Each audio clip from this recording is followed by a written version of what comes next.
It's drawing visitors and their money from all over the Midwest, making the Transfigurations display of art from the Wexner Family Collection at Ohio State a highlight of 2014 in Columbus.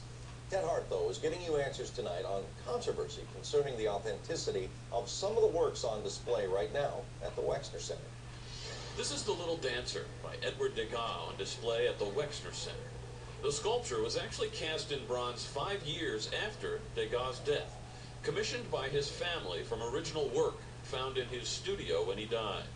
The absolute original is being unique. It's a lot more valuable. This sculpture by Alberto Giacometti from the Wexner Family Collection is also one of a limited edition commissioned by the artist's family from the original work after the artist's death.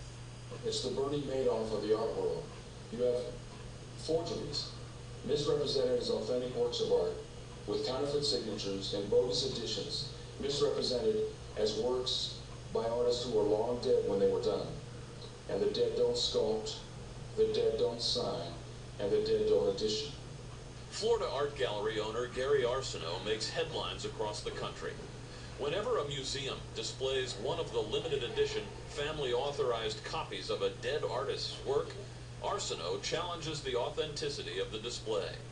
Arseneau says art museum directors' ethical guidelines are routinely violated by displays like the Degas and Giacometti at the Wexner Center because it's profitable to ignore the standards for original art.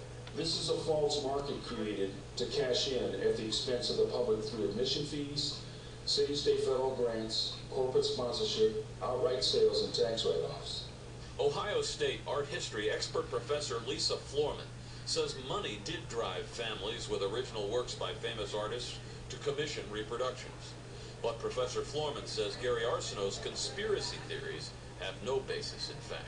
I think there are some interesting ethical, philosophical questions maybe around the authenticity of works produced posthumously, but there's clearly no fraud involved here, and nobody's passing these things off as anything other than they are. The motivation to reproduce rare sculptures is obvious. An original Giacometti bronze just sold for $101 million. Ted Hart, NBC4.